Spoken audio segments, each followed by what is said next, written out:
Hi guys, and welcome back to the channel. As you can see, incursions, we have another update, so let's go check it out, shall we?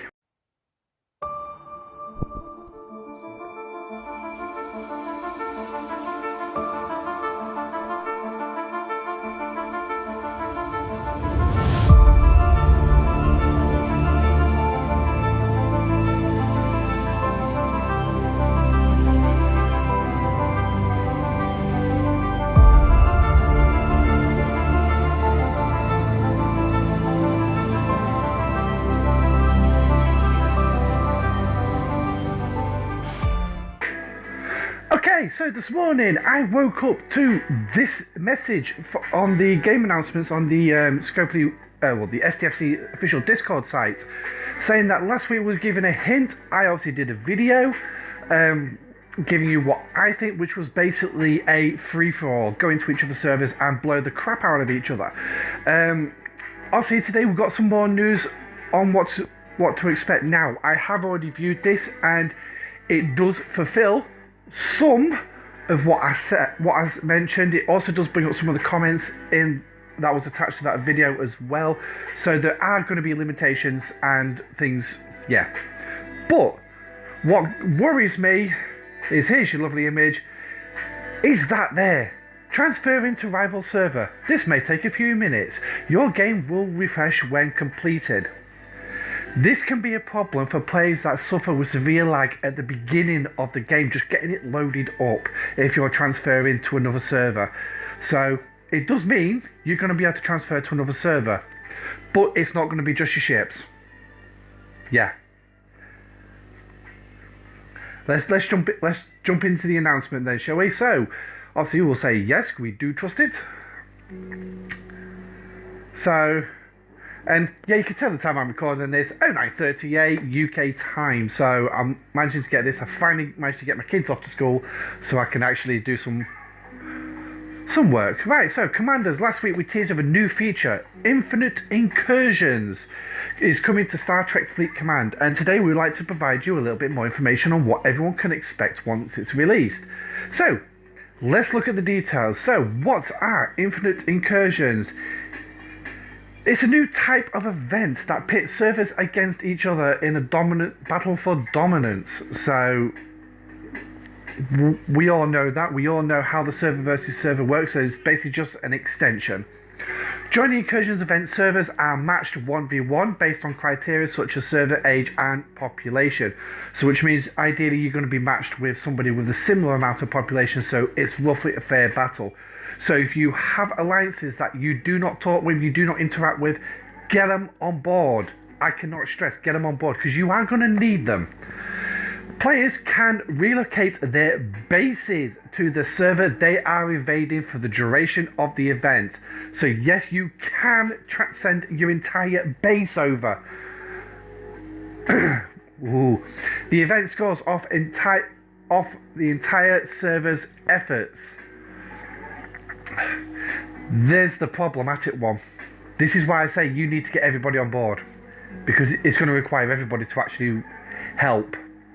So any wars you've got going on, up to you if you want to carry them on during this event, because I guarantee the other server will probably come and help your enemy. You never know, they might actually join in your little war for a little bit and fight with both sides.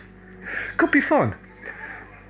So anyway, so here's another screenshot of what we are going to see. Infinite Incursions. Here's your two servers, the home and the rival. So this is what you're going to see on your screen. So obviously you're going to be classed as the home one when you're on your own server. Rival is going to be your invading one. And rewards are across the bottom on the far side there. What we've got, steel. Oh yeah, okay, so the rewards are actually pretty crap. I'm sure they're not going to be the rewards. For something like this, they better make sure these rewards are going to be worth it. And then obviously you're going to need a new cross-server token, as you can see from the green box at the bottom. And then obviously a little message here saying, how points are earned? How are points earned? How are points earned? Well, we do not know. So I'm guessing the 911 and the 910 are the server numbers in question, because obviously the points are displayed below. So, who is eligible to participate? If you're level 25 and over, you're in. If you're 24 and below, you're out. Well, anyway, special events leading up to incursions are open from everybody level 10 and above, so which means everybody from level 10 up can participate in these special events leading up to the incursions, but you need to be Ops 25 to actually go and invade. So yeah, special events also run alongside the infinite incursions, limited to players 25 and above. So obviously, again, another one for those 25 and above. You're going to have special events that's going to run while you're invading the enemy server. Now, this is going to be an ideal mechanic for the dicks in the game. Yes, the dicks in the game. The ones who love to just go in and smash up anything for the sheer hell of it. Or even rogues. Rogues are now going to have a pity party. I'll go over to their server and I'll just go smash up their miners for sheer hell of it. I'm not a rogue, but I tell you what, I will be. PvP. Chance to test out on some players. I might find some more players my own level that I can really test against. So, because it's very difficult on my server. The ones that actually do the PvP, are more into PvP, are actually a lot higher and got stronger ships than me. Yeah, I can try punching up, I can try better crews and everything, but it's just going to cost me more in the long run. So, but anyway, now, you can send your base over, but as you can see at the bottom here, shield behaviour. Yes, they're going to adjust the shields. So watch it. During incursions, all P-shields are suppressed in level 20 systems and above. No new shields can be activated. Ooh. So if you're going to go over to an invading server, any system level 20 and above, so that's going to be, say, like Opla, that area of independent space, and then all of faction territories and deep space, you jump into any of those systems, your shields will not work after they drop. If you've got a shield up when you get there, which I would highly recommend when you do the transfer, keep your shields up, and then when you get there, do whatever. If you want to wait till your shield drops, by all means. If you want to go out and mine in their space, don't know for sure, you might be able to do that. But once your shield drops, that is it. You will not be able to shield. But there is a workaround.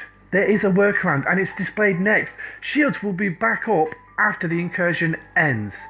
Shield duration timers does not decrease while it's suppressed, so which means if you do have a shield up, it's not going to be adjusted. But there is a kicker. If you lose your shields, 10-minute shields do not activate after a station is attacked in level 20 systems and above during the events. So if you go and jump in, yeah, watch out, because you will not get a 20-minute shield. A 10-minute shield. Somebody smacks your base, that's it, it is open. So which means watch out for those big level players coming in and smashing your base to bits. And then everybody having a frenzy. I've got 1 billion dilithium in my base. I better find a way to spend that, Anna. Research! Also, in systems 19 and below, all shields will work normally. So which means if you get bored and you just need to get out, recover, move your base to a lower level system, and you've got a chance to repair all your guns, repair all your ships, put some tokens back into your base so you can actually do something with your base. But yeah, players can move around between 20 and 19 systems using normal relocation tokens, but the above shielding rules applies as the system enters a new system. So which means obviously if you're going from the lower level systems to the higher, watch out. If you've got a shield up, when it drops, you cannot put a new one up. So it's going to be like your territories.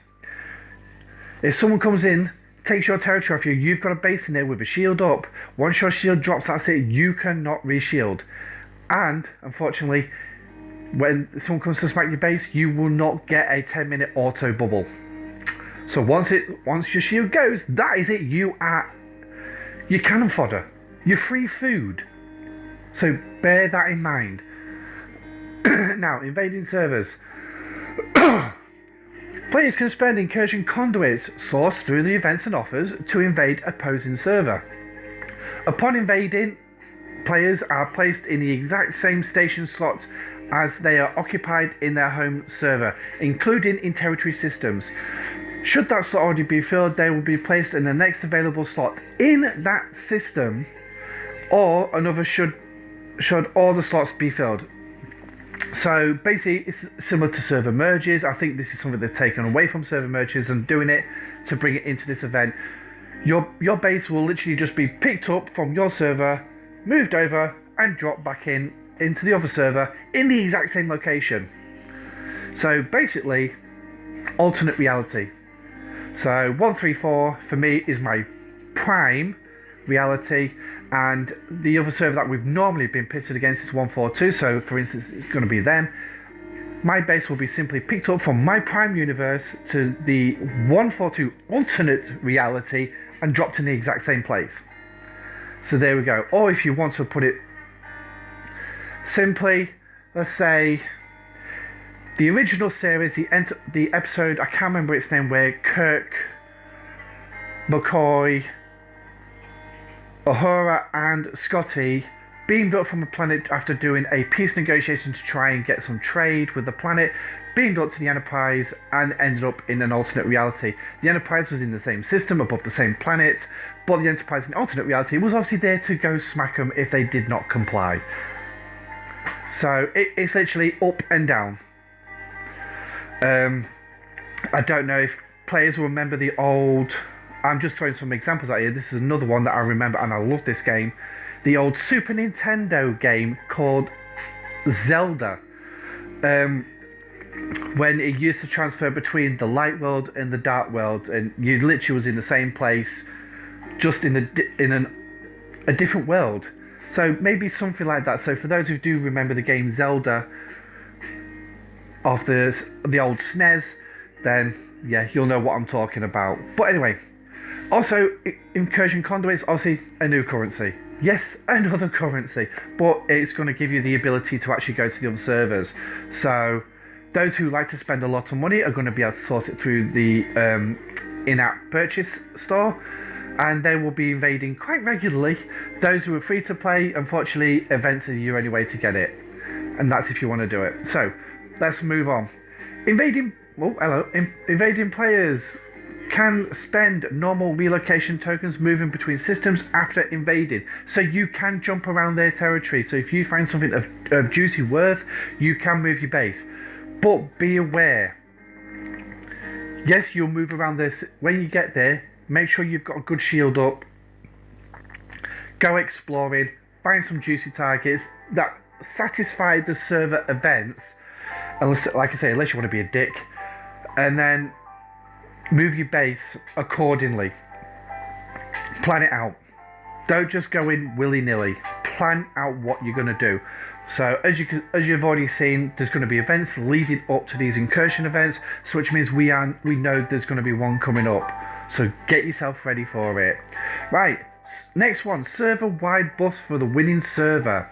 In addition to the individual awards like new officers, new avatars, etc., each server that wins the incursion event will receive a server-wide buff for a week to all players who participate in incursion. So if you join at least one incursion, again, this is supposition. This is not guaranteed because I don't have the information. I'm literally reading what it says here on the screen.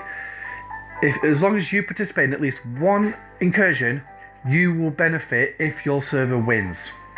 So for instance, if I decided to only go in one from 134 against 142, my 134 wins against 142 overwhelmingly or by the skin of our teeth, I will benefit from the server-wide buff because I joined. If you didn't join in, if you didn't do the jumps, I'm guessing you're not going to benefit from the server-wide buff, so please bear that in mind. The buff will be either a build speed up or research speed buff. with the buff strength based on the player's ops level. Well, what a crap buff. What a crap buff. Build speed or research speed. I don't even use them. I know there are players out there that do use them, so it will benefit them. What kind of a buff it will be, I do not know. But then again, if it's a week-long one, imagine how much research you can speed up, how much builds you can speed up. So it might actually be really worth it. But it also goes on as well, is it going to be base level percentage, or is it going to be based on whatever research you've got as well? So let me know what you think about that one. Which one do you think? Is it going to be a certain percentage based on your base level, or the absolute bomb with no research buffs or anything, or is it going to be based with the on top of research? Is it going to stack? So let me know what you think in the comment section down below. Also, if you're liking this video so far, smash the like button and don't forget to click subscribe. So, and well, actually, that's it.